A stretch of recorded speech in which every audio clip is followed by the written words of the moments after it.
C'est toujours intéressant de regarder ce qui se passe à la fin d'un procès. Là aussi, en début d'après-midi, ce jeudi, aussi curieux que ça puisse paraître, Éric Dupond-Moretti avait du mal à quitter la salle. Il a parlé avec ses avocats, passé un coup de fil, de nouveau échangé avec son équipe, avant de quitter les lieux direction la chancellerie. Au banc des prévenus, pendant 8 jours, il était obligé de se plier aux règles, de ne prendre la parole que quand le président la lui donnait. Alors désormais, il redevient le patron, ministre à plein temps. En tout cas, jusqu'au 29 novembre, date où la Cour de justice de la République doit rendre son jugement.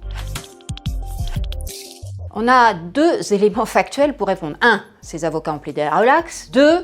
Le procureur général a lui requis 1 an de prison avec sursis. Alors pour mémoire, la prise illégale d'intérêt est passible de 5 ans d'emprisonnement, c'est le maximum. Ça va donc discuter ferme pendant le délibéré entre les 12 députés ou sénateurs et les 3 juges professionnels. Condamnés, ne pas condamnés, tous ont bien en tête qu'une condamnation signe en principe pour Éric Dupond-Moretti sa mise à l'écart du gouvernement. Ces derniers jours, on a beaucoup spéculé. Un exemple de ces cogitations, la Cour de justice pourrait condamner le ministre, mais le dispenser de peine. C'est déjà arrivé, elle l'a fait à 2 reprises dans les 7 affaires qu'elle a eu à juger depuis 1993. Ce serait une petite portée de tourate qui s'entrouvrirait pour le garde des Sceaux, une façon peut-être pour lui d'échapper à la règle claire, c'est ce qu'a encore dit Elisabeth Borne récemment, qui veut qu'un ministre condamné doit démissionner. Puis toujours au chapitre des hypothèses, on essaye évidemment d'entrer dans la tête d'Emmanuel Macron, qui depuis 3 ans a soutenu mordicus son ministre de la Justice.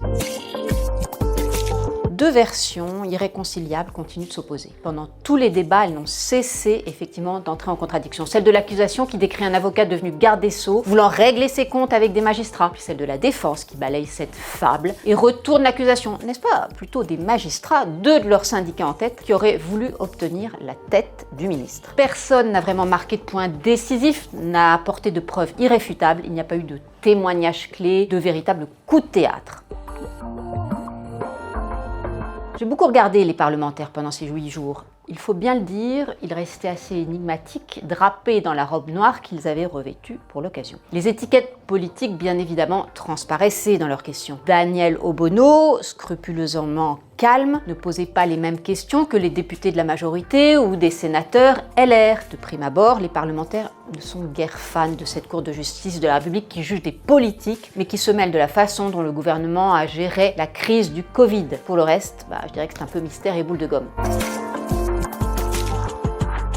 Franchement, Éric Dupond-Moretti a été comme il est souvent, c'est-à-dire il grogne, oui, il bouge, il lève les yeux au ciel quand il n'est pas d'accord ou pas content. Il a ce côté ours mal léché. Mais il ne faut pas exagérer non plus. Il n'a pas explosé ni éructé. À la fin, il semblait même lessivé. Il l'a dit, c'est le procès de sa vie, son honneur est en jeu. On peut le croire sur ce point.